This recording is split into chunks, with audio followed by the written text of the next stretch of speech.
Ajnana Timirandhasya Jnananjana Shalakaya Chakshurun Militam Yena Tasmai Shri Gurave Namaha. Then I'll just explain that. And I'd like to speak on two foundational principles that Chaitanya Mahaprabhu taught.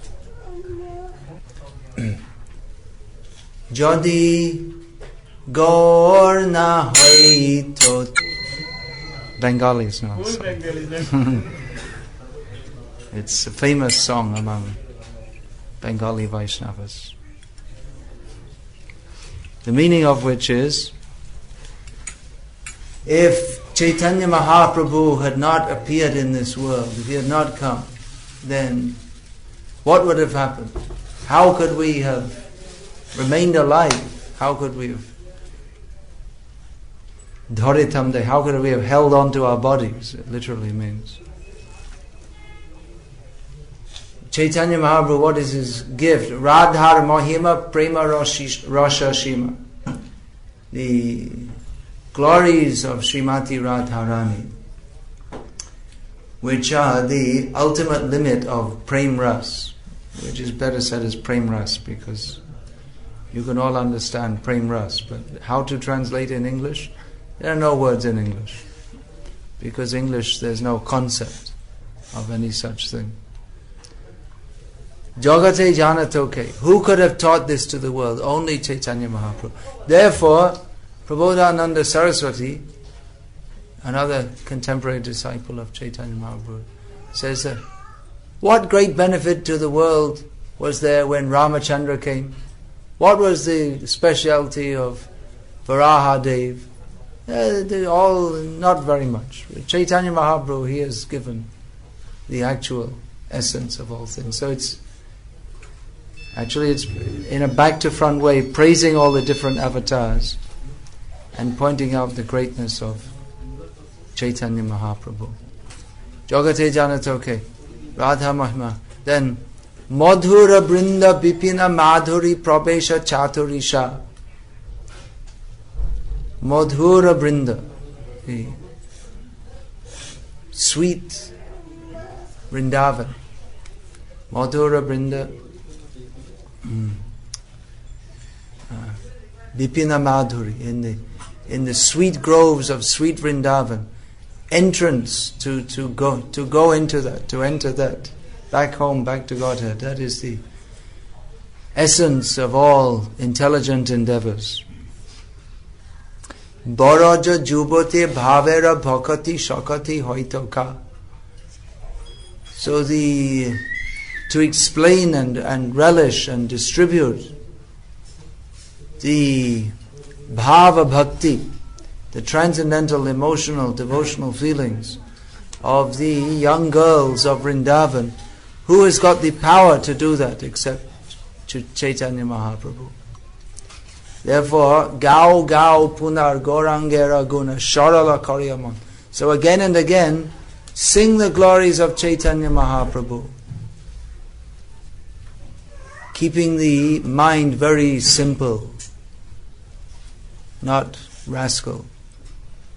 Simple means one thing and rascal is the opposite. Akapat, that's the term we'll find used. Not cheating, deceitful mentality. Very simple and straightforward. Sharala Karyaman. Ebhava Shagare Emana Doyala Nadeki Ekjan. In this whole ocean of material existence, we don't find anyone as merciful as Chaitanya Mahaprabhu. But with typical Vaishnav humility, Vasu Ghosh, who has obviously is a very inspired, topmost devotee, otherwise how can he sing like this? These emotions of devotion, they don't come to mundane songwriters. Mundane songwriters, they write some song, I love you and I can't live without you and all. But this is the jararas, this is the artificial, perverted reflection of the actual love of Krishna, which is the preserve of pure devotees. So, Basu Ghosh Thakur, he's obviously a great devotee, otherwise how could he sing so wonderfully about Chaitanya Mahaprabhu? But another symptom of a great devotee is, even though his heart is flooded with love of Krishna, he feels he doesn't have any devotion. Therefore he says that, I never chanted the names of Gauranga. Now how am I pulling on my life? It seems to me that Lord Brahma has constructed my heart out of stone. So in this way he's singing. So this Basu Ghosh Thakur is famous for singing many songs. This is maybe one of the most well known of his songs.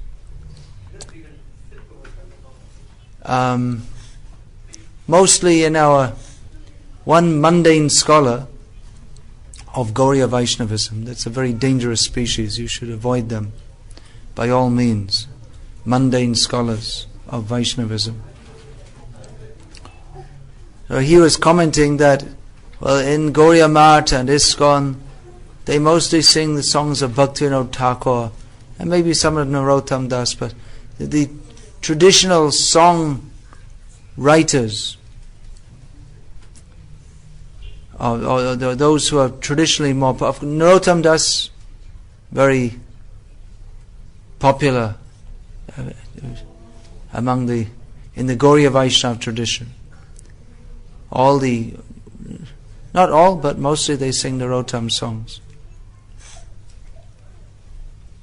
Once Gaur Kishore Das Babaji Maharaj was commenting that so many people are coming to him and asking him for Krishna Prem. He said, why are you asking me? You can buy in the market just for 2 annas. You can buy in the market Krishna Prem? How is that?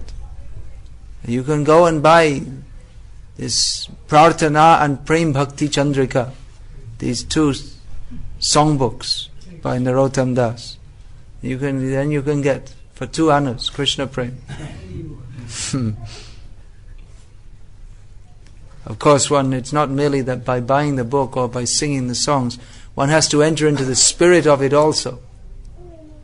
Just like Vangshidas Babaji Maharaj was saying at the Ganga in Navadvip, people, the boatman, they were singing that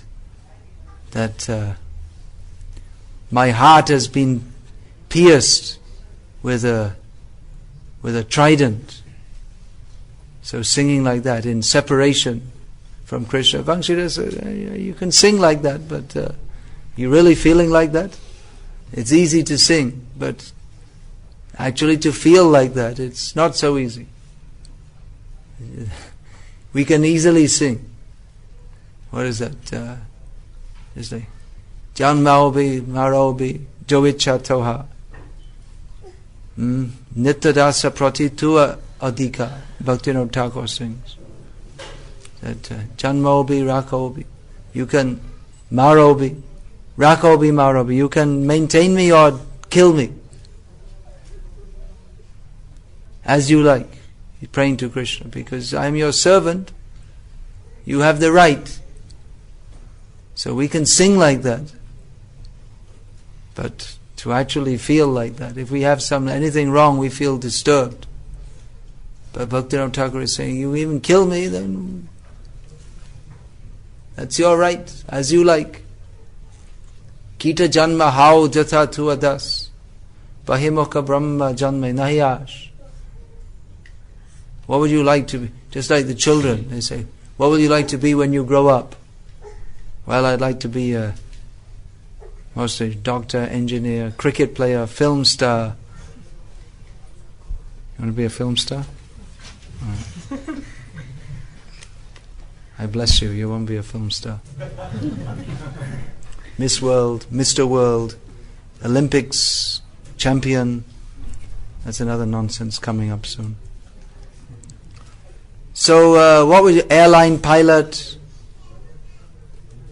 sailor, soldier, So many things you can be. So what would you like to be in your next life? Indra, demigod, king? How about worm in stool? Bhakti-Rao Thakur says, I'll take the birth of a worm in stool if I can be your devotee. But if you give me the position of Brahma, I won't accept, if not your devotee. So easy to sing. We can say, please accept my humble obeisances. Please accept my humble obeisances. Because the words are easy to say, but may not be easy to feel. Of course, by saying at least it's better to say it than not say it. But the actual feeling that we have to cultivate also. So, we're talking about these different songwriters like Basu Ghosh, Gyanadas, Govindadas, Kabiraj.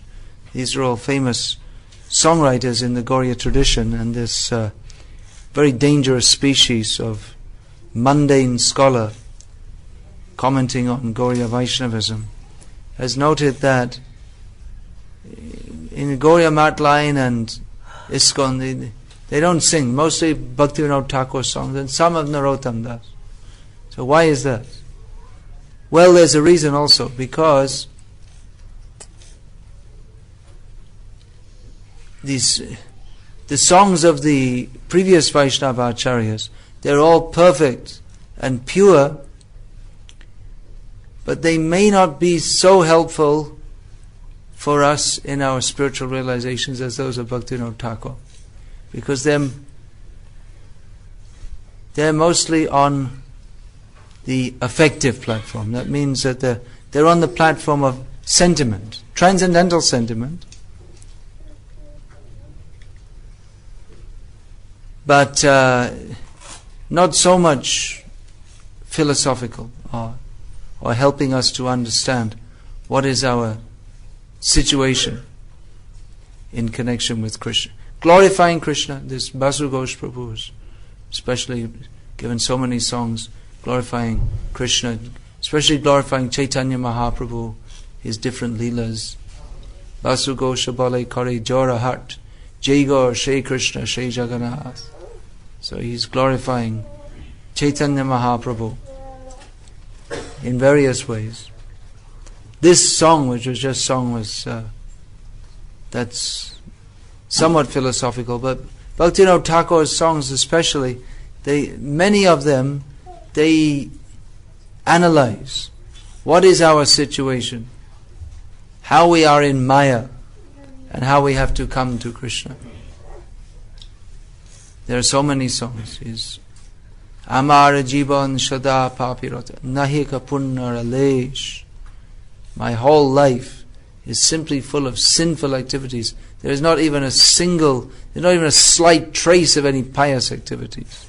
So many songs he sung like this, with the conclusion at the end of them that now, Krishna, I have to surrender to you. So like this, these are very helpful for sadhaks or devotees who are aspiring to be devotees. Of course, it's easier just to pretend that we're already there. It's easy to just pretend that we're already on the transcendental platform. But practically speaking, this business of cleaning the heart, that is done by chanting Harinam, but also with the conscious endeavor to become purified. That conscious endeavor arises from the process of hearing. Therefore, Shravanam Kirtanam, hearing and chanting go together. And first comes hearing. Because if we don't hear, then we won't know what to chant, how to chant in a manner that we can actually become purified. The Chaito Darpana Marjan, the cleansing of the heart, that comes about by chanting Hare Krishna comes about by the pure chanting of the holy, or at least by the nama bhas, that chanting which is approaching the pure stage. By nama parad, one can never become purified. Bahujamma kare jadi shravan kirtan taputa napai Krishna pade prema dhan. We can go on chanting for millions of lives. We won't become purified if we're simultaneously making offenses. And how can we become free from offenses? Well, we have to know what they are. Therefore, we have to hear. 10 basic offenses have been given in Padma Purana, of which the last one, this aham mama bhav, thinking in terms of I, me and mine. This is the whole basis of material existence, and it has innumerable permutations. Maya has many forms, and our mentality is such that we're expert in embracing Maya, even when we think that we're becoming Krishna conscious. And we may not even be aware of it. We may think, I'm very Krishna conscious. There's one devotee often comes to me and says, yes, I'm very sincere. So by his saying that, we can understand he's not sincere. Because who's sincere will never say, I'm sincere. Now, he may think he's sincere. But if one thinks, yes, I'm doing very well, I'm doing very well in my bhakti. If anyone thinks like that, then immediately we can understand they're not at all doing well. So, it may be that we think that, yeah, I'm doing very well, but an actually progressing devotee, he never thinks that I'm doing very well in Krishna consciousness. Or even if he, there may be there should be some progress, and if progress is made in Krishna consciousness, then we'll notice that. Tushti, pushti, kshuddha payo nughasam. That example is given, just like eating. That one feels satisfaction, nourishment, and cessation or mitigation of hunger at every bite.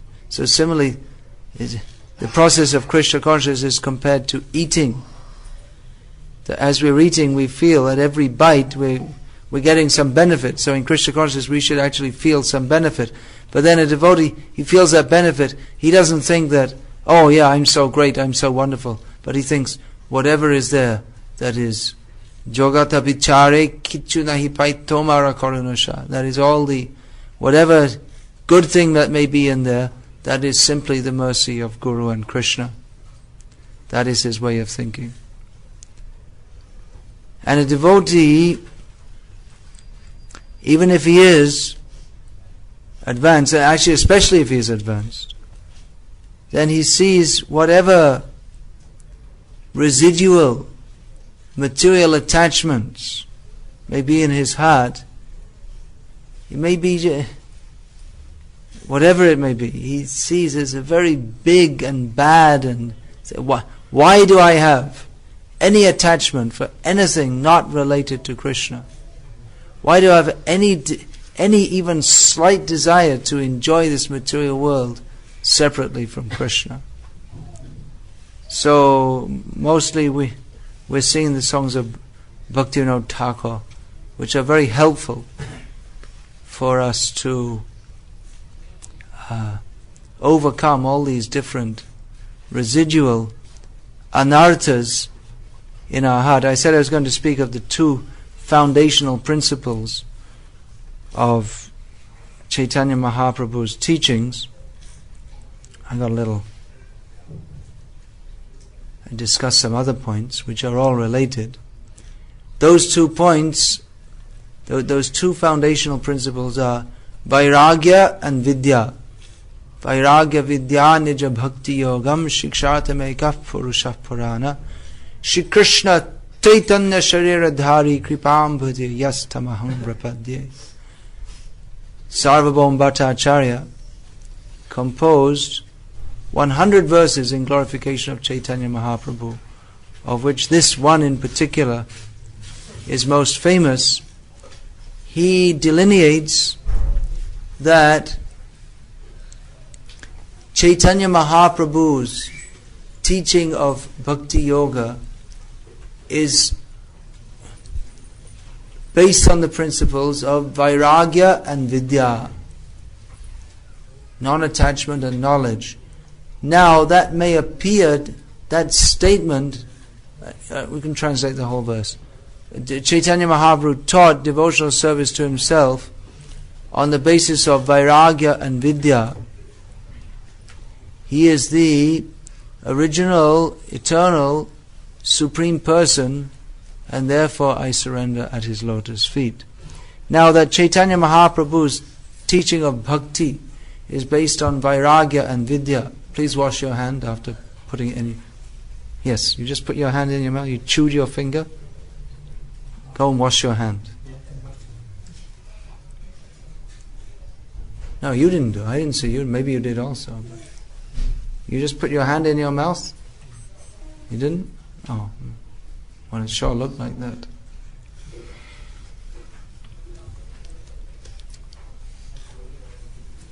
Now in Bhagavatam, one of the famous important verses of Bhagavatam seems to contradict this thing. What is that verse from Bhagavatam? That it seemed to state that there's no need to cultivate Vairagya or Vidya because they automatically come about as a result of Bhakti. Anyone know? Important verse. Vasudeve. Anyone? Vasudeve Bhagavati Bhakti Yoga Prayojitaha Janayat Yashu Vairagyam Jnanam, which is almost synonymous with Vidya. Jnanam Chayad Ahaitukam.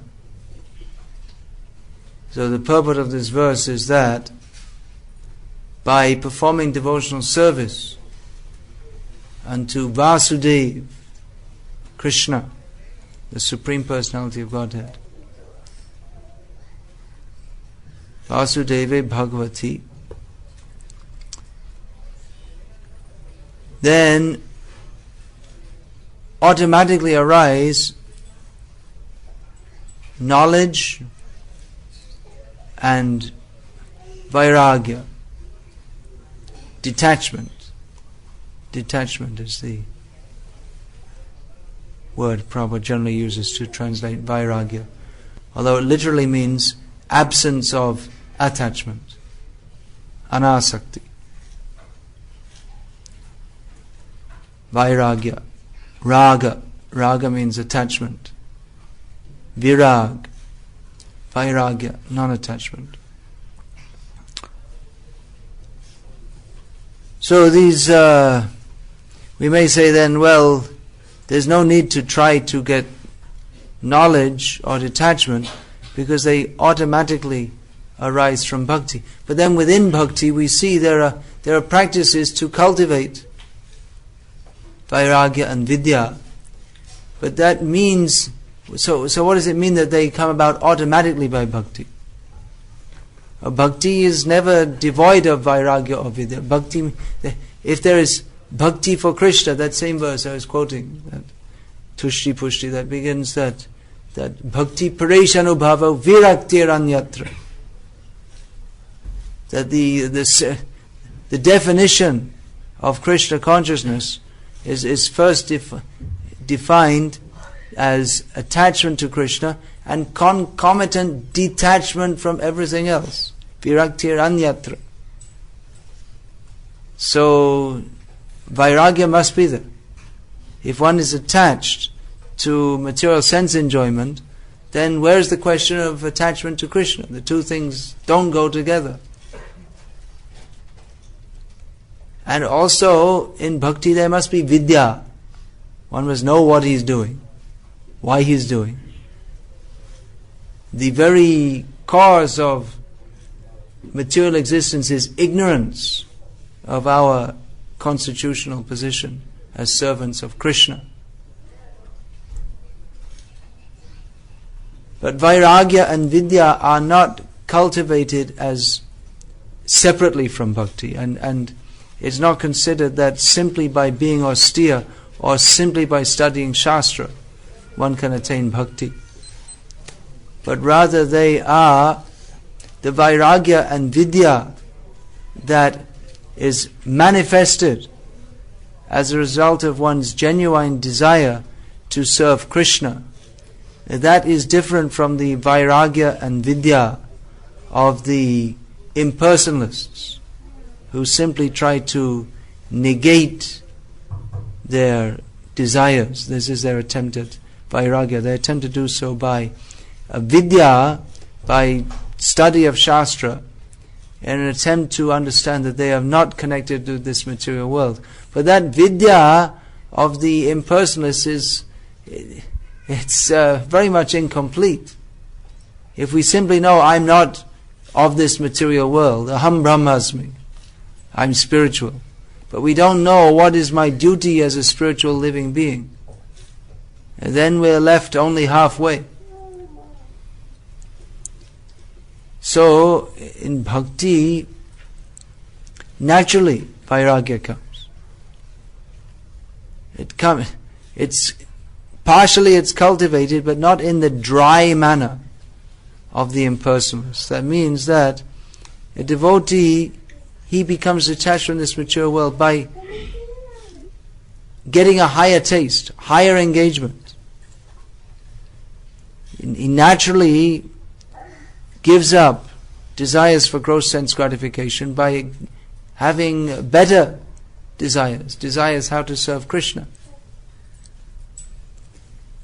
But to actually come to this point, it is required to have that knowledge that I am the servant of Krishna. And simply theoretical knowledge will not be sufficient. Very deeply one has to understand, what does it mean to be the servant of Krishna? To be the servant of Krishna is not like being a servant in this material world. Just like you're all servicemen here, I think you're not. Is anyone here have their own business? You're all employed. So you're all engaged in service, you're all servants of someone. But why are you doing that? Why are you serving? For your own benefit.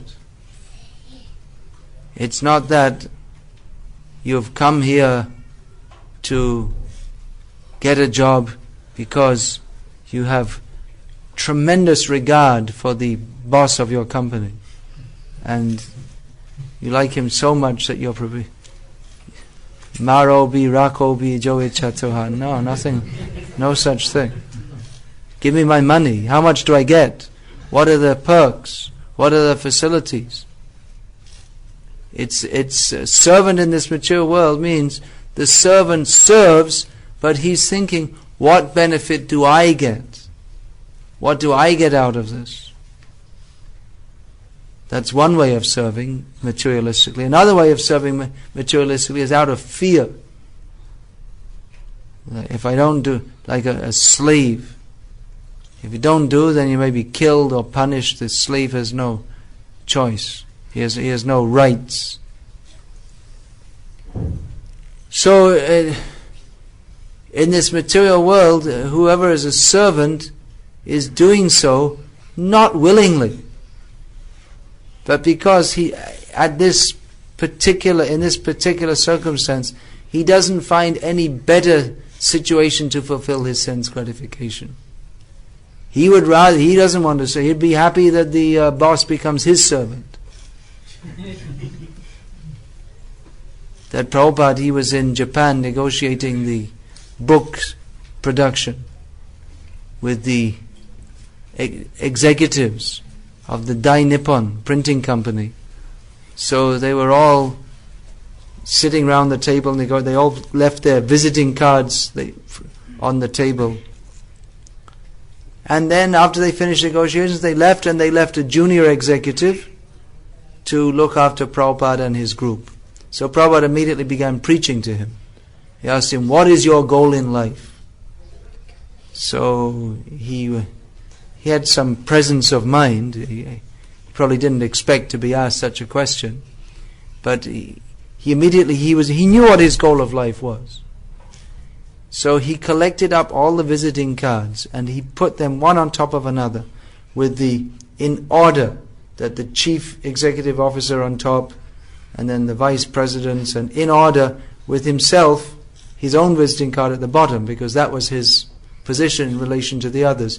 And then to demonstrate what is his goal of life, he took his visiting card off the bottom and put it on the top. So now I'm the servant of the company. Yes, the CEO has ordered me do like this, so I'm doing like this. But my goal is to kick on his head. I'll be on top of him. So everyone is serving for their own sense gratification, but service of Krishna is not like that. Atendriya priti vanchat tare bale kam, Krishnendriya priti icha dhare premanam. There's a great difference between the attitude of service to Krishna and any service or any kind of existence in this material world, because anything we do for our own sense gratification, that is called kam or material lust. Whereas the desire to satisfy Krishna simply for the sake of satisfying Him, that is called prem. Now, without understanding this basic point very thoroughly, we may take up the service of Krishna, but without education, not only education but a complete change of outlook, then we'll be serving Krishna but somewhat in the mode of a materialistic servant who thinks, what do I get out of it? What is in it for me? Now, we may be serving and it may appear to be very selfless, but if we're thinking how I will be happy by serving Krishna, then it cannot actually be selfless. That's why even, just like this song I sung describes how Chaitanya Mahaprabhu gave knowledge, or he gave entrance into the sweet groves of Vrindavan and the sweet serving mood of the sweet gopis of Vrindavan. Now, if we hear that without understanding what is the essence of that sweetness, then we'll think that that sweetness is something to be enjoyed by me. But that sweetness comes as a result of this mood of selflessly serving Krishna. The example is there of the gopis, how when they were informed that Krishna had a headache and the only cure was the dust of the feet of his devotees, they were immediately prepared to give. And Narad Muni asked, oh, you don't know? You'll go to hell? We'll go to hell. But Krishna should not have a headache. We'll go to hell forever. The sweetness comes from, the sweetness of Gopi Bhav, Gopi Ras, comes from that kind of surrender. Therefore, we are enjoined to imbibe the principles of surrender first and not try to understand what is rasa first.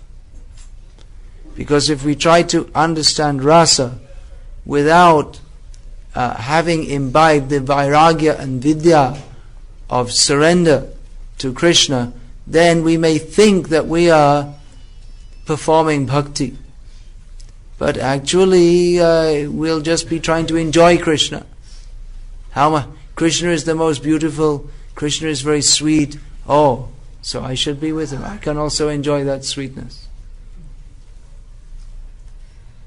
So if one is self-centered, then even one may think one is situated in bhakti, but that is not bhakti. That is an attempt to exploit Krishna for one's own sense gratification. Therefore, one has to be educated,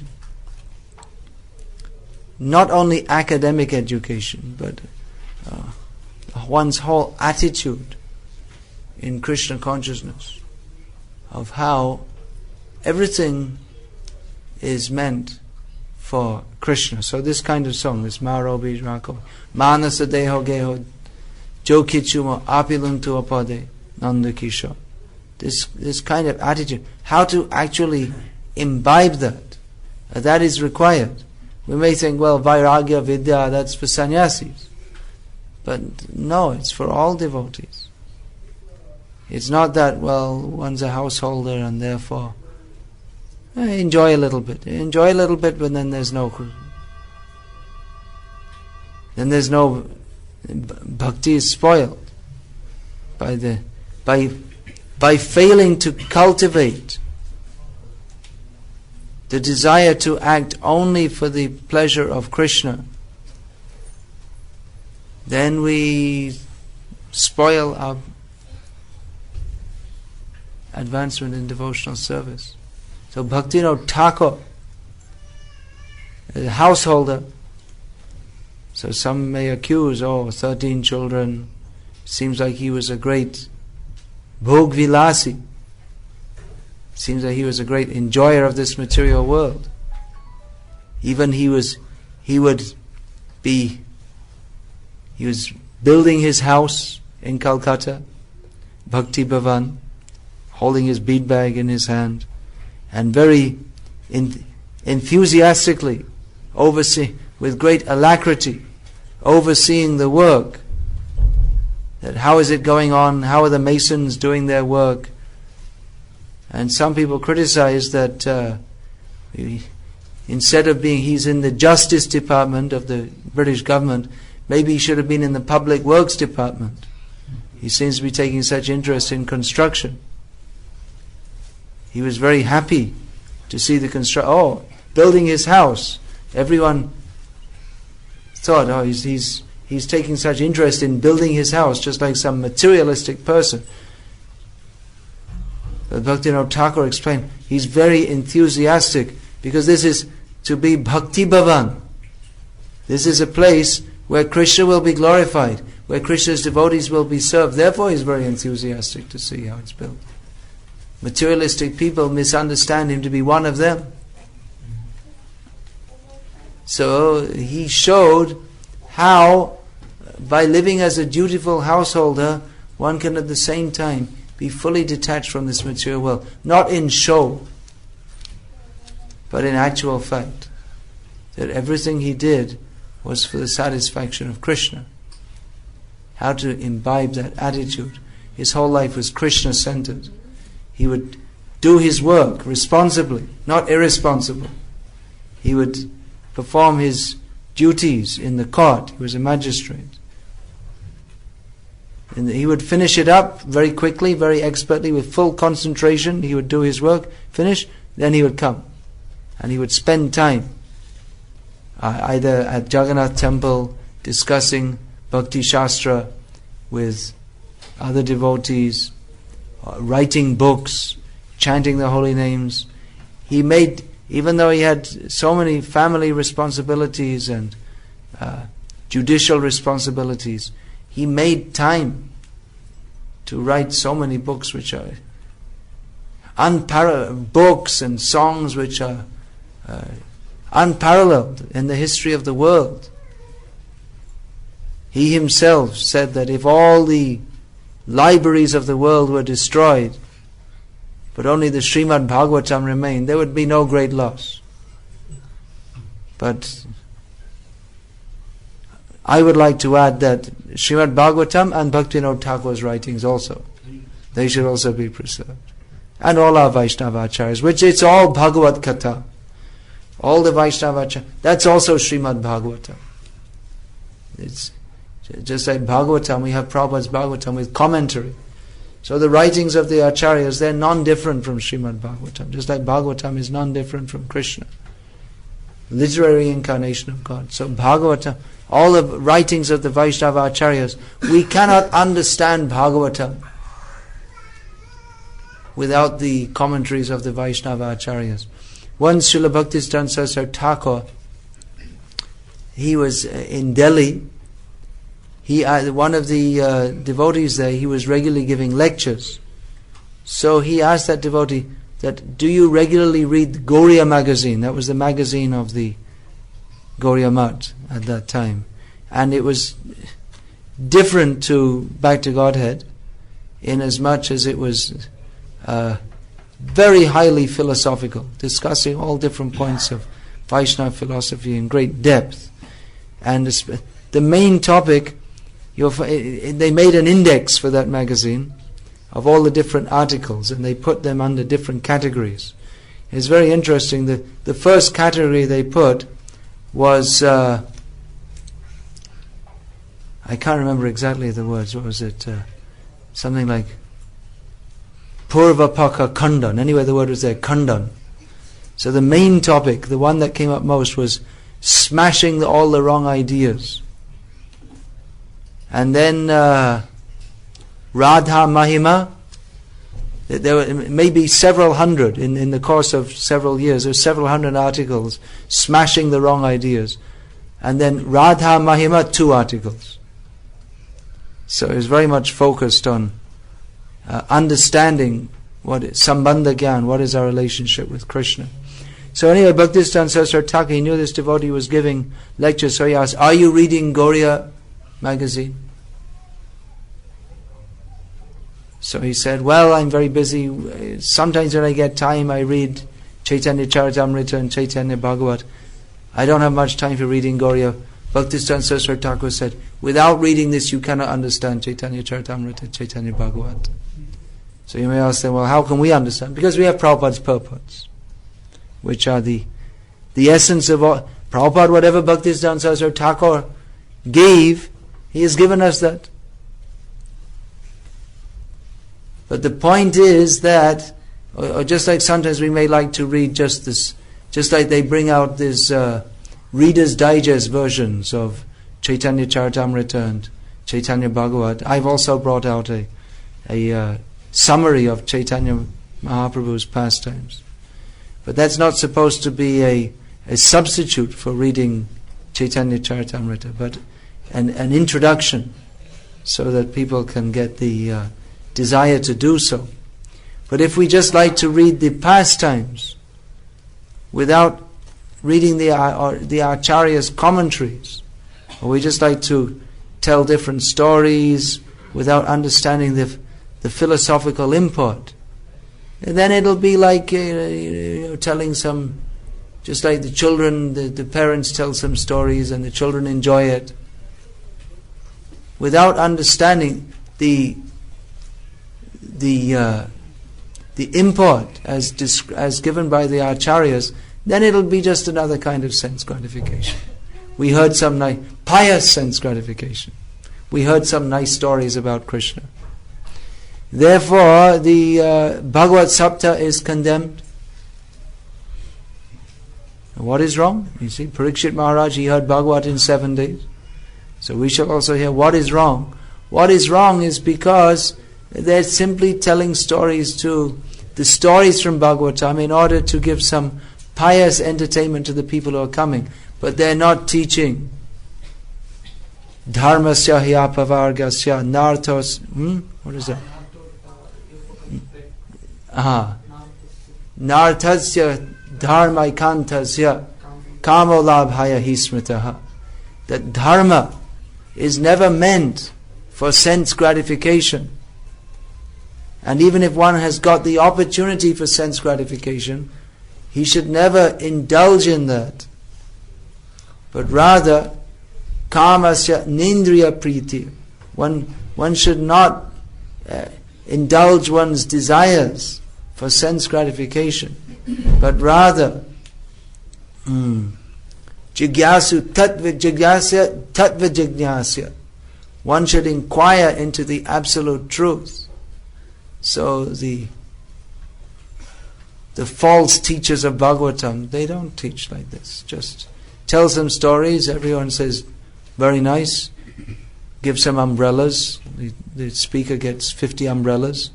Then his assistant takes them and sells them back to the shop at a slightly lower price than they were bought. So everyone's happy. Because it says in Shastra, you should give such gifts to sadhus. Umbrellas, shoes, mostly they like to give umbrellas. So he has a whole pile, takes them back, gets some money. So this is not in the spirit of Shukadev Goswami. Shukadev Goswami, how did he speak Bhagavatam to Parikshit Maharaj? What was the first thing? He immediately started by smashing any material attachments he might have had. That, what is that? Atma. Griheshu grihamedinam. The materialistically attached householders. They do not have knowledge of Atma Tattva, because they are Nidraya Hriyate Naktam. They're simply, in the night, they're simply sleeping. And in the day, they're simply busy working to maintain their families, just like animals. This is how Shukadev Goswami started his discourse to Parikshit Maharaj. So, we should start at the beginning and cultivate these principles of Vairagya, Vidya, not in a dry manner, with bhakti to Krishna. It's not that we all have to stop smiling and be unhappy, and not like these Mayavadi sannyasi. Bhakti is a joyful process. But we have to understand that the joy comes from the attitude of selfless service to Krishna. We are not the enjoyer.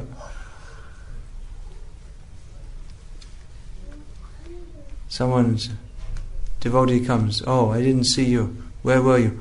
I went to Vrindavan. So, how was it? Oh, it was great. Really enjoyed it. Really?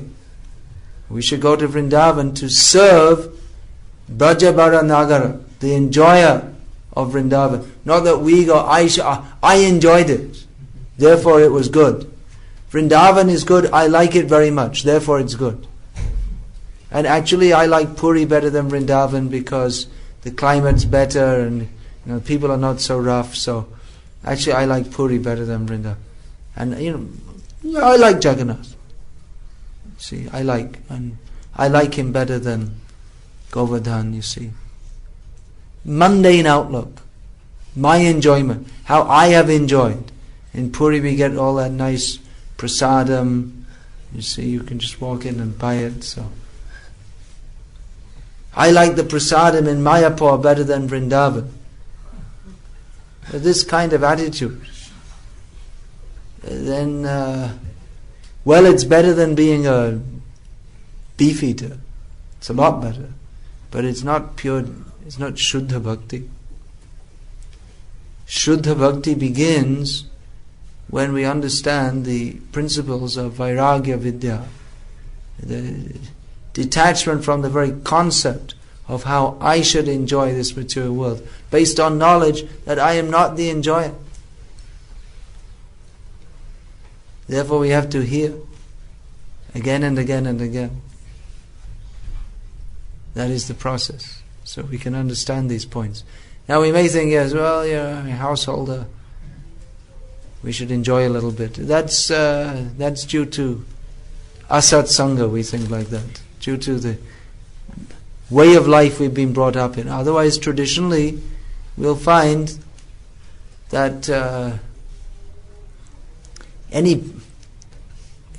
person on the bhakti marg, traditionally in traditional India, maybe a householder, but cultivating vairagya and vidya, not living a life of luxury or sense gratification or any such thing, leading very strictly, following regulated principles, following different vows, and regularly studying Shastra, being absorbed in Shastra.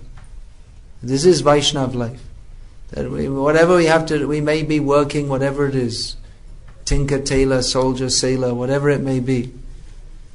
But whatever work we do, that for whatever it may be, that is some thing for the maintenance of the body. But the life is centered on Shravanam, Kirtanam, Vishnu, Smaranam, Pada, Sevanam, Archanam, Bandhanam, Dasyam, Sakyam, Atma Nivedam.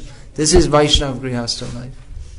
Vaishnav Grihastha life doesn't mean that you're simply working and you take 10 minutes out to wave some agarbatti and put your hand in your bead bag for a few minutes.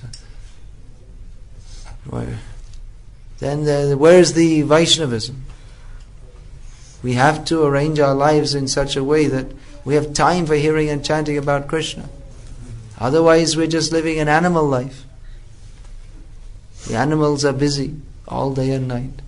Where is food? Where is sex? Where is shelter? How to defend? Ahara nidra bhaya maitunam cha.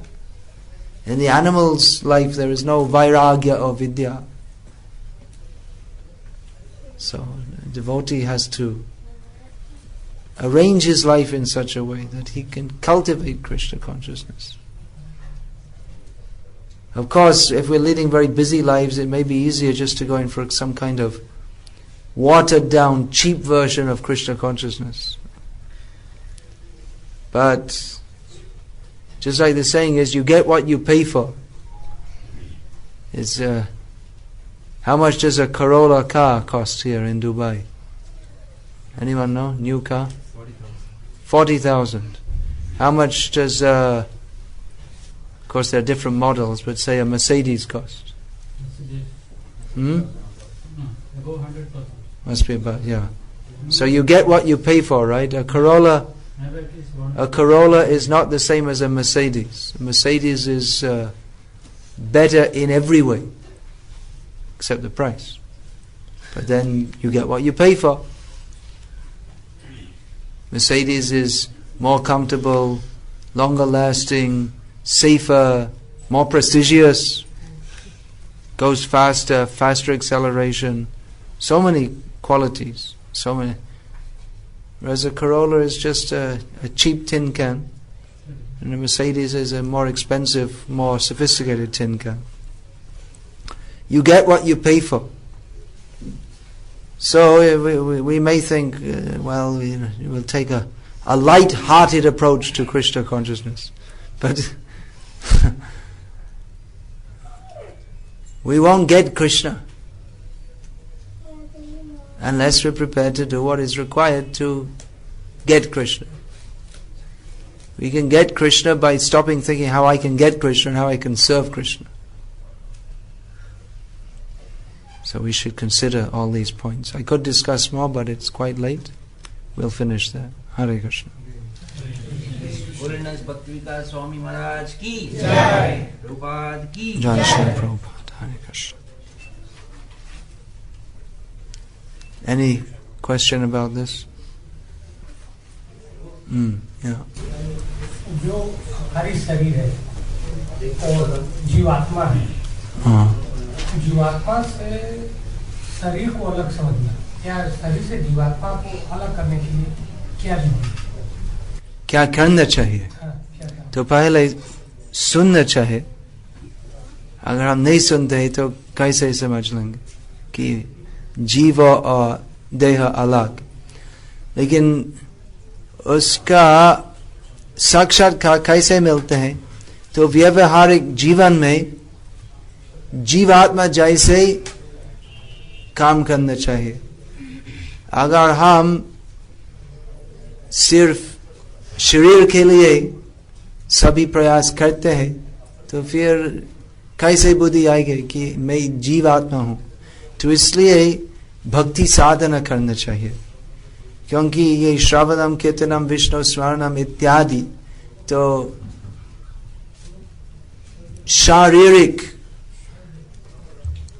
शारीरिक विकास और शारीरिक पोषण के लिए नहीं है, वो आत्म विकास के लिए है.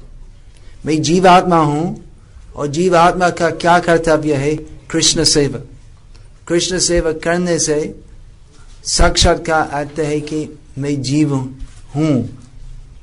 लेकिन अगर हम खाली बोलते हैं मैं जीव हूँ लेकिन खाली शरीर के लिए सभी प्रयास करते हैं तो कैसे साक्षात्कार आएगा? तो नहीं आएगा.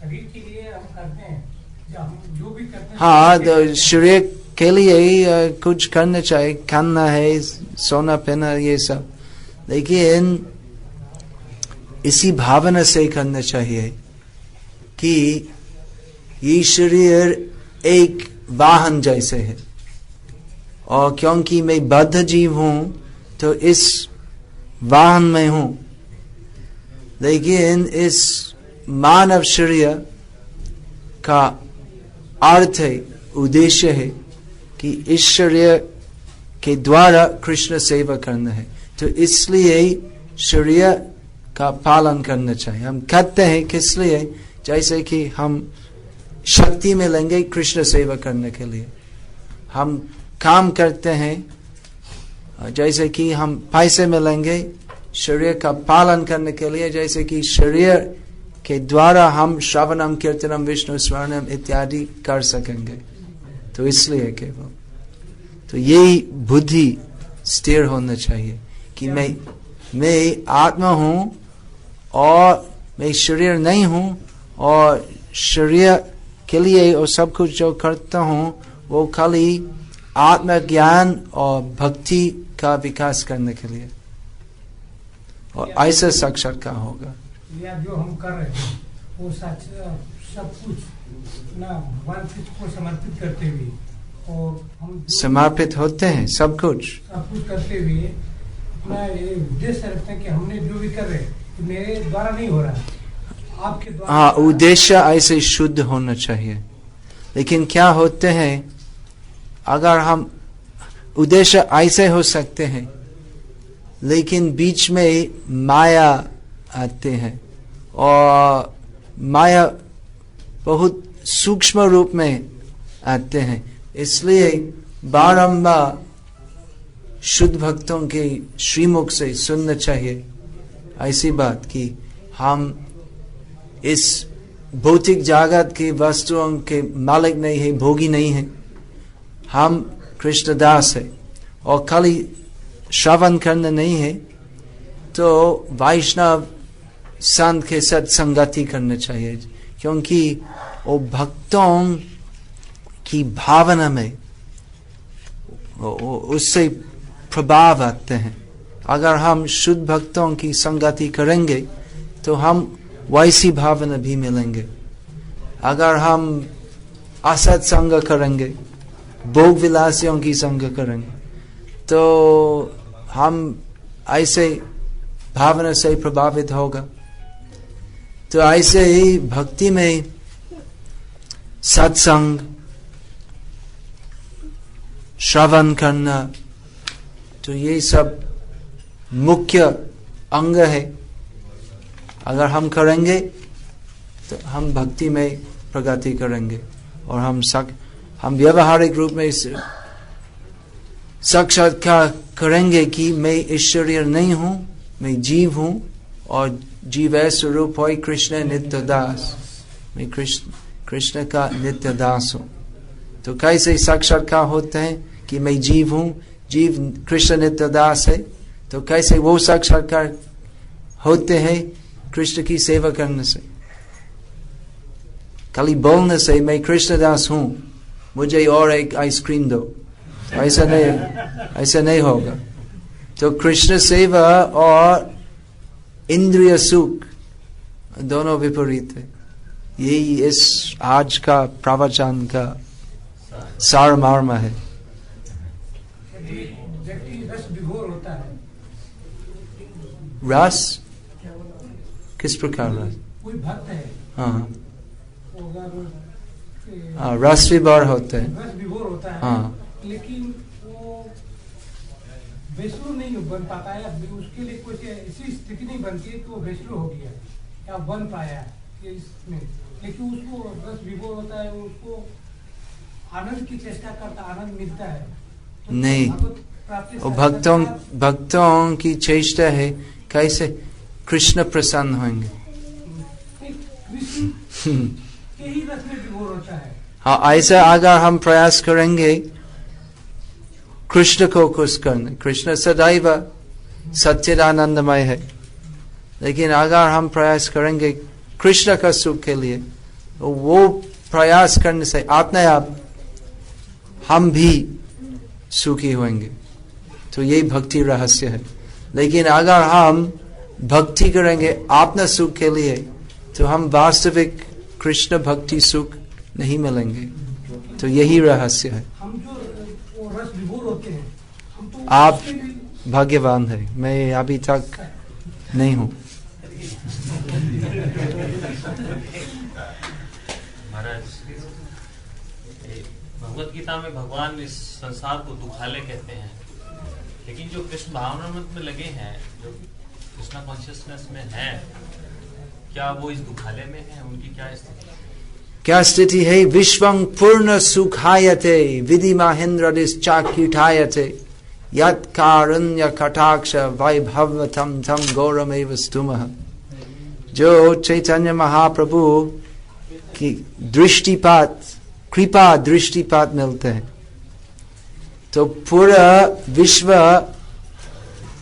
विश्वम पूर्ण सुखायते, पूर्ण सुखमय देखते। क्योंकि जारा नेत्र परे तारे देखे कृष्ण रूप।